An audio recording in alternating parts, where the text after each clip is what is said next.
আসসালামু আলাইকুম প্রিয় দর্শক, আপনারা কেমন আছেন ভিউয়ার্স? আজকে আমি আপনাদেরকে নুডলস ভেজে দেখাবো। নুডলস রান্না, একটা ভাজি, যেটা নুডলস ডিম দিয়ে ভাজি করে সেটা, আর যেটা স্যুপের মতো করে সেটা তো আমি আরেকদিন দেখাইছি। আজকে এটা দেখাবো যে সহজভাবে 2 মিনিটেই বা 5 মিনিটেই কিভাবে নুডলসটাকে ভাজি করবেন। আমি এখানে 4টে ম্যাগি নুডলস নিয়েছি, নিয়ে সিদ্ধ করে ছেঁকে রেখেছি। এখন আমি এখানে এটা ভেজে নেব জাস্ট অল্প সময়ের মধ্যে। এখন আমি এখানে একটা প্যান দিয়েছি চুলোতে, প্যানে তেল দিয়ে দিয়েছি পরিমাণ মতো। যেখানে তেলের এখন আমি ছেড়ে দেবো এখানে পেঁয়াজ কুচি, মরিচ কুচি। দেখুন, পেঁয়াজ কুচি মরিচ কুচি ছেড়ে দিলাম। এখানে এখন একটু ভালো করে নেড়ে নেব।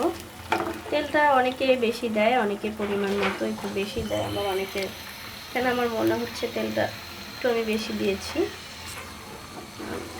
তেল তেল হলে গায়ে মানে নুডলসটা লেগে থাকে না।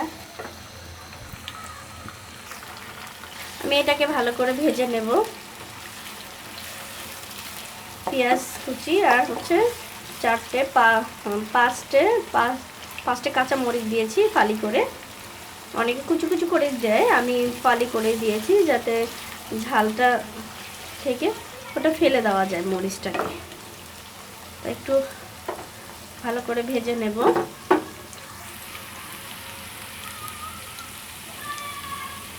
2 মিনিট ভালো করে ভেজে নেব। এটাকে দিয়ে দেব। এখন ভাজা দেখুন হয়ে গেছে। এখন দিয়ে দেব স্বাদ মতো লবণ। মশলার মধ্যে লবণ থাকে তাই অল্প একটু করে দিচ্ছি আমি, বেশি একটা লবণ দেব না, একটু স্বাদ মতো লবণ দিয়ে দিচ্ছি।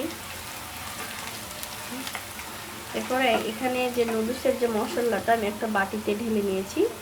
তো 4টে মশলা, 4 প্যাকেট মশলা আমি অল্প দিয়ে দেবো। এখন এখানে অর্ধেক দিয়ে দিলাম। দেখুন ভাজা ভাজা হয়ে যাচ্ছে। এখন আমি এখানে নিয়েছি 4টে ডিম ভেঙে, এই ডিম 4টে মানে 4টে নুডলসের সাথে 4টে ডিম নিলাম, পুরোটা ঢেলে দেব।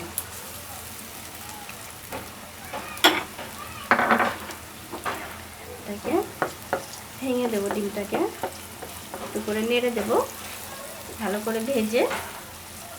2 মিনিট ভালো করে ডিমটাকে ভেজে নেব। দেখুন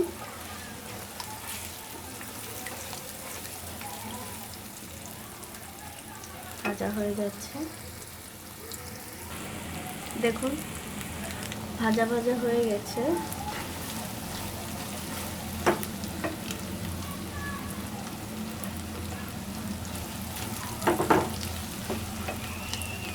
এখন আমি বাকি মশলাটুকু দিয়ে দেব।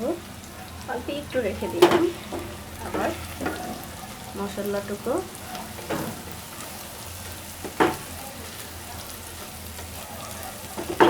একটু ভালো করে ভেজে নিতে হবে। ডিমটাকে ভেজে এখন আমি দিয়ে দেব। এই পর্যায়ে দিয়ে দিচ্ছি আমি এখন পুরো নুডলসটাকে। দেখুন নুডলসটা শক্ত হয়ে গেছে, ভেজে অনেকক্ষণ ধরে রেখে দিয়েছি তাই। আমি এখন এটাকে নেড়ে দেব, একটু ঠিক করে নেড়ে দেব। দেখুন আমি নেড়ে দিয়েছি নুডলসটাকে।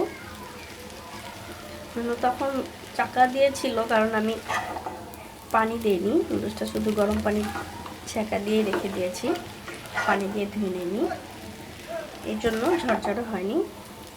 এখন চুলোতে প্যানে দেওয়ার সাথে সাথেই দেখুন কি সুন্দর ঝরঝরা হয়ে গেছে নুডলসটা। এটা শুধু ডিম দিয়ে নুডলস তৈরি হয়েছে। এটার সাথে চাইলে আপনারা মাশরুম, চিংড়ি মাছ, যে কোনো চিকেন বা যে কোনো বিফ আইটেম সব কিছুই দিতে পারেন। এখানে সবজিও দিতে পারেন। যাদের বাচ্চারা নুডলসটাকে ভালোবাসে, নুডলসটাকে খেতে পছন্দ করে, তাদের, অনেক বাচ্চারা আছে সবজি খায় না, গাজর, ফুলকপি এগুলো দিলেও খুব টেস্টি হয়। তা আমি শুধু ছটপট 2 মিনিটে নুডলসটা রান্না করলাম যাতে কিছুই দেওয়া লাগবে না এখানে, আর কিছু দিলাম না, ওটা আরেকদিন আমি করে দেখাবো সব আইটেম দিয়ে। এখন আমি পরিবেশন করব। দেখুন প্রিয় দর্শক, আমি এখন পরিবেশন করলাম। কেমন লাগছে নুডলসটা? সেই সুন্দর, ভালো এবং সুস্বাদু লাগছে। এখন আমি এটা খেতে দেব ওদেরকে। নাইস, হ্যাঁ? তবে আল্লাহ হাফেজ। আপনারা অবশ্যই আমার চ্যানেলটাকে সাবস্ক্রাইব করবেন, ভালো লাগলে ট্রাই করবেন বাসায়, ইভেন আমার জন্য দোয়া করবেন। আল্লাহ হাফেজ, আসসালামু আলাইকুম।